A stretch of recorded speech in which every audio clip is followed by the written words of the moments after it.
পুলিশকে সম্পৃক্ত করার চেষ্টা করেছি। 71 সালে যার গলায়, যার আওয়াজে আমরা স্বাধীনতা যুদ্ধের ঘোষণা শুনেছি, সেই স্বাধীনতা যুদ্ধের ঘোষক শহীদ প্রেসিডেন্ট জিয়াউর রহমানের স্বাধীনতা পদার্থী যে ফ্যাসিস্ট সরকার হাসিনা বন্ধ করে দিয়েছিলেন বা উঠিয়ে নিয়েছিলেন, তাই সরকার স্বাধীনতা পদক্ষেপ ফেরত দিয়েছেন আল্লাহর দরবারে।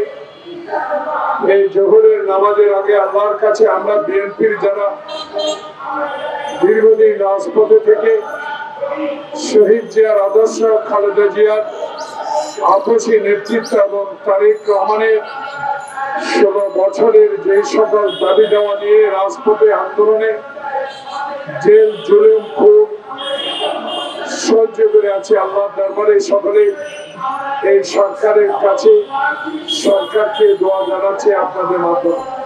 প্রিয় বন্ধুগণ, বক্তব্য দীর্ঘায়িত না, পবিত্র রমজান মাস। আরেকটি জিনিস, আরেকটি বিষয় উল্লেখ করা প্রয়োজন।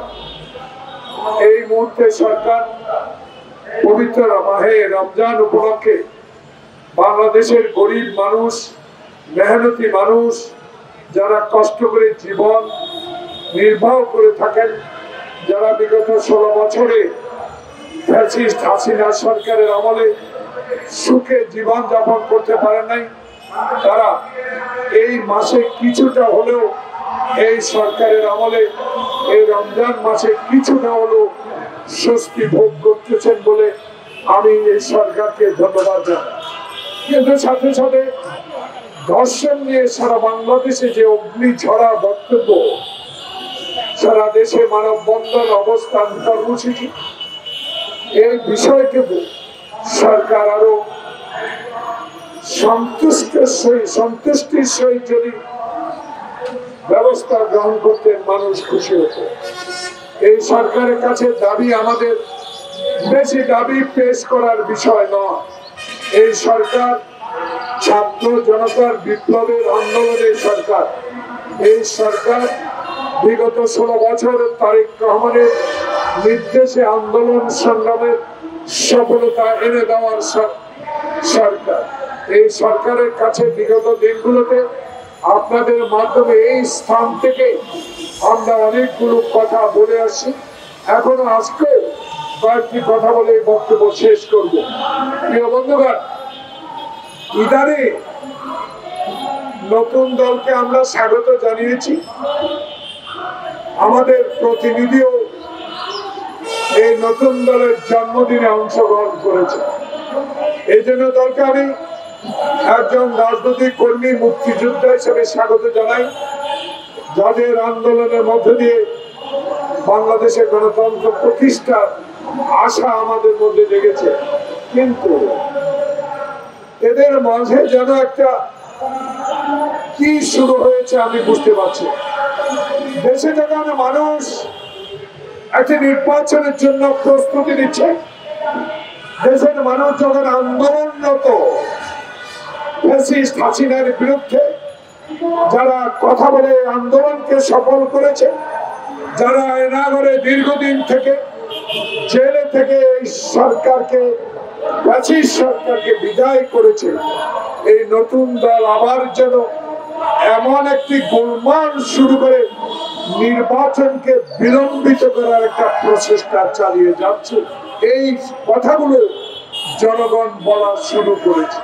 তাই আমাদের দল, জাতীয়তাবাদী শক্তির দল, রাজপথ থেকে আন্দোলন করে যে গণতন্ত্রকে উদ্ধার করেছে, তারেক রহমানের নির্দেশে বেগম খালেদা জিয়ার আপসীন দল জাতীয়তাবাদী বিএনপি, বাংলাদেশ জাতীয়তাবাদী দল আজকে এই সরকারের কাছে স্পষ্ট ভাবে বলে দিয়েছে সংস্কার অবশ্যই করবে।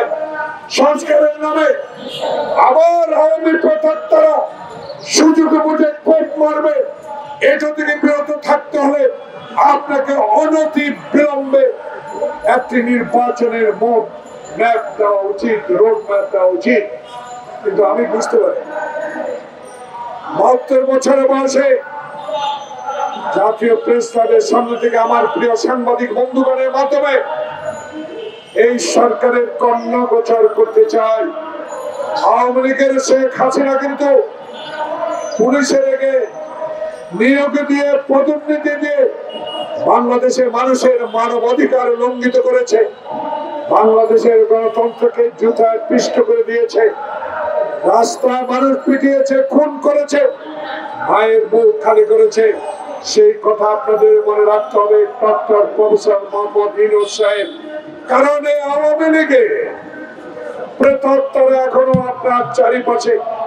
আজকে প্রশ্ন জেগেছে বাংলাদেশে যারা 2014 সালে, 2018 সালে, 2024 সালে 3টি নির্বাচন করেছে, যারা নির্বাচনের নামে প্রহসন করেছিল, আজও গিয়ে 3 ব্যক্তিকে আইনের আওতায় আনতে পেরেছে পারেন।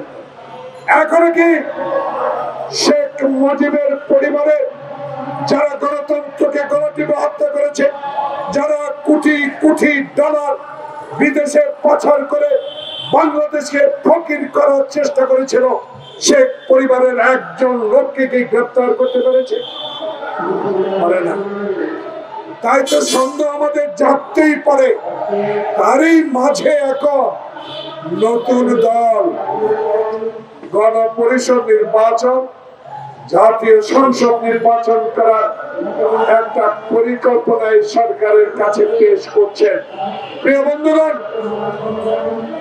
আমি গণপরিষদ বুঝি না, আমি বুঝি একটা, আমার বিরুদ্ধে 84টা মামলা ছিল, 16 বছরে 9.5 বছর জেলে ছিলাম, একজন রাজনৈতিক কর্মী স্বাধীনতা যুদ্ধে চলে ডক্টর প্রফেসর মোহাম্মদ ইউনূসের কাছে আমরা দাবি করতে চাই, গণপরিষদ নয়, বাংলাদেশের মানুষের আশা আকাঙ্ক্ষা একটি নিরপেক্ষ নির্বাচন, মৃত ব্যক্তির ভোট নয়, শাহাবুদ্দিনের মতো রশি টানিয়ে এমন একটি নির্বাচন উপহার দেন যে নির্বাচনের মধ্য দিয়ে আন্দোলনরত সকল দল অংশগ্রহণ করে এমন সরকার গঠন করতে পেরে সংসদে গিয়ে যত সংস্কার আছে সব সংস্কার আলোচনা করে সমাধান করবে।